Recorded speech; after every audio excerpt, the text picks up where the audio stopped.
ప్రభు పేరిట ప్రత్యేకమైన వందన వచనాన్ని సమలో మీకు తెలియజేస్తున్నాను. మార్కు సువార్త 3వ అధ్యాయం 13వ వాక్యం చదివితే కనుక, ఆయన తనతో కూడా ఉండుటకు మనల్ని ఏం చేశాడంటే ఏర్పరచుకున్నాడు అని మార్కు రాస్తున్నాడు. ఎందుకు ఒక మనిషి తనతో కూడా ఉంటే, దేవునితో పాటు ఉంటే దేవునికి ఉన్నవన్నీ మనిషికి ఉన్నట్టే. ఎందుకనంటే కుమారుడు తండ్రితో ఉంటే గనక తండ్రికి ఉన్నవన్నీ కుమారునితో ఉన్నట్టే. కాబట్టి నీవు యేసుతో కూడా ఉండటానికి ఆయన నిన్ను పిలిచాడు. కాబట్టి యేసుతో కూడా ఉండటానికి నీవు ఆయన యొద్దకు వచ్చినట్లయితే, ఆయనతో నువ్వుంటే ఆయనకున్నవన్నీ నీకున్నట్టే, నీకున్నవన్నీ ఆయనకున్నట్టే.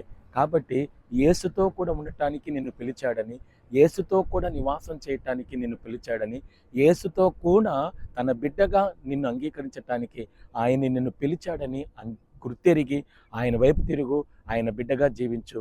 దేవుడి మాటలు దీవించును గాక. ఆమేన్.